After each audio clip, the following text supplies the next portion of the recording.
औज़ुबिल्लाहि मिनश्शैतानिर्रजीम बिस्मिल्लाहिर्रहमानिर्रहीम अस्सलामु अलैकुम वरहमतुल्लाहि वबरकातुहू। मैं मोहम्मद यासिर शर्जील उस्मानी अपने channel Sharjeel uncut and uncensored के साथ आपकी खिदमत में हाजिर हूँ। आप लोगों का पजीराई का बहुत बहुत शुक्रिया और आप लोगों से दरख्वास्त है कि चैनल को लाइक करें, शेयर करें, सब्सक्राइब करें और जो है बेल आइकॉन को प्रेस करें और ऑल नोटिफिकेशंस को ऑन करें। और आपसे ये भी इल्तमास है कि जी वीडियो को पूरा देखा करें। वीडियो में बहुत सी ऐसी चीज़ें होती हैं जो मुख्तलिफ पॉइंट्स पे होती हैं, तो उसे पूरा देखें। और आजकल जो हम वीडियोस बना रहे हैं, ये जो कुछ पाकिस्तान में मुस्तकबिल में होने जा रहा है उसी सिलसिले में हम तज्जिया कर रहे हैं और बहुत सी खबरें आपको दे रहे हैं। शुरू करते हैं जी आज की वीडियो। आज हम जिस मौजू पर बात करेंगे, एक तो ये इजला जो एहतजाज था पीटीआई का वो मौखर हुआ, क्यों मौखर हुआ उसकी रीज़न। फिर 18 को हुकूमत ने इजलास तलब कर लिया है।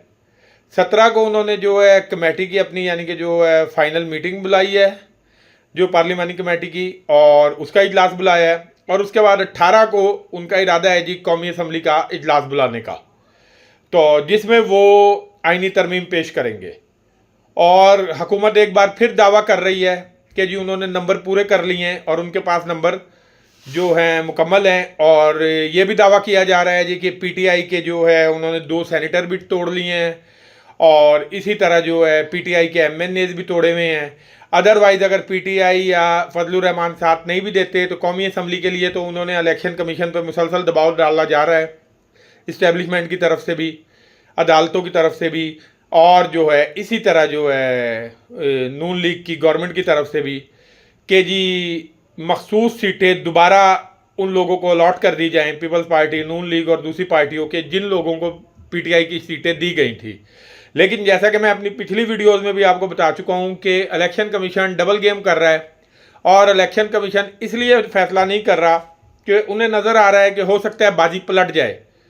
तो वो चाह रहे हैं जी कि इन फ्यूचर अगर बाजी पलट जाती है, जिसके बहुत ज़्यादा चांसेस नज़र आ रहे हैं, तो हम ऐसी पोजीशन में खड़े हों कि जी अगर फ़र्ज़ करें ये हुकूमत उलट भी जाती है तो हम कह सकें कि हमने अदालत के फ़ैसले के ख़िलाफ़ कोई यानी कि कार्रवाई नहीं की और हमने मखसूस नशिस्तें जब तक यानी कि जो है अदालत ने नज़रसानी का हमने उनसे दरख्वास्त की हुई है दोबारा, तो उन्होंने जब तक कोई फ़ैसला नहीं दिया हमने वो नशिस्तें किसी के हवाले नहीं की।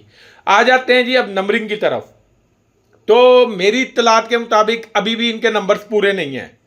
जहाँ तक इनके नंबर्स पूरे नहीं हैं, अपने ये पीटीआई के नंबर तोड़ने की बात कर रहे हैं, मैं आपको अंदर की खबर दे रहा हूं कि इनके अपने 2 से 3 एमएनएज बागी हुए हैं और इसी तरह इनके तकरीबन 2 सेनेटर भी हैं जो कह रहे हैं जी कि हमने इस तरमीम को वोट नहीं देना, आईनी तरमीम को।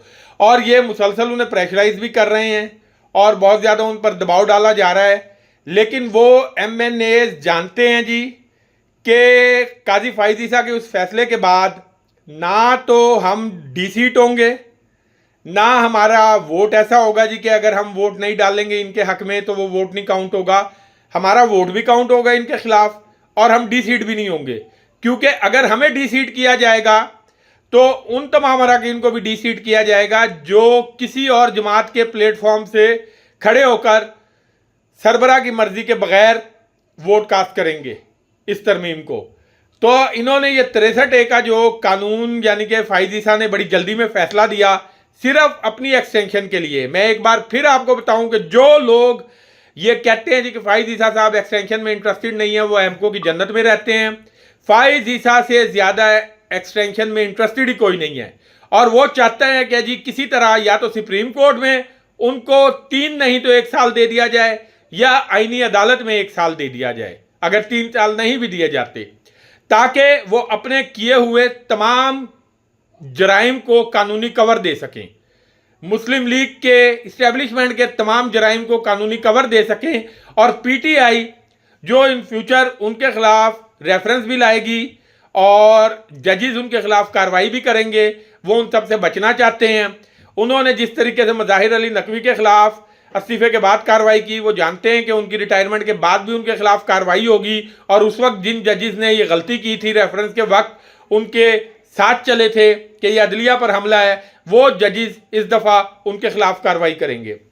तो फाइज ईसा साहब सिर्फ अपना मुस्तकबिल सिक्योर करना चाहते हैं, इसलिए वो चाहते हैं जी कि किसी भी तरह उनकी एक्सटेंशन हो ना। वो इस सिलसिले में कोई बयान दे रहे हैं। सबसे पहले तो उन्हें यही कह देना चाहिए कि हुकूमत अगले चीफ जस्टिस का नोटिफिकेशन करे, ताकि जी 1 हफ्ता रह गया है, 10 दिन रह गए हैं तकरीबन, तो उसमें यानी कि जो है हमें पता हो अगले चीफ जस्टिस कौन है और वो अपनी जिम्मेदारियों के लिए तैयारी पकड़ें और मैं जाने के लिए तैयारी पकड़ूं। लेकिन फ़ाइज़ ईसा साहब ऐसी कोई बात नहीं कह रहे।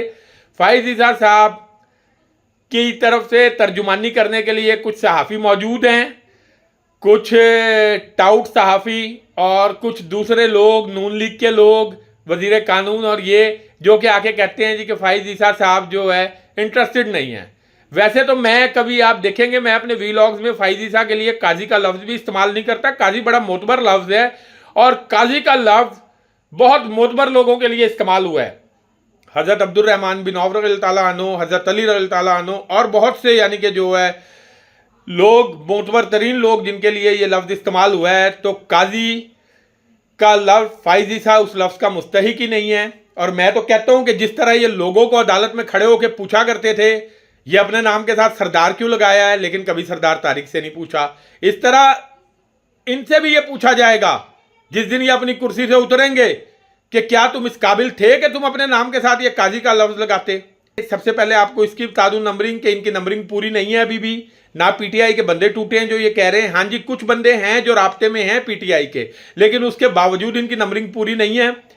तो मौलाना फजलुर रहमान साहब अभी तक यानी कि जो है इनके मुसवदे पे जो इन्होंने उन्हें पेश किया है उस पर एग्री नहीं किया उन्होंने, और वो यही कहते हैं कि हम आईनी बेंच बनाने की हिमायत करेंगे, हम आईनी तरमीम की हिमायत नहीं करेंगे, मुकम्मल जो आप आईनी अदालत बनाना चाह रहे हैं।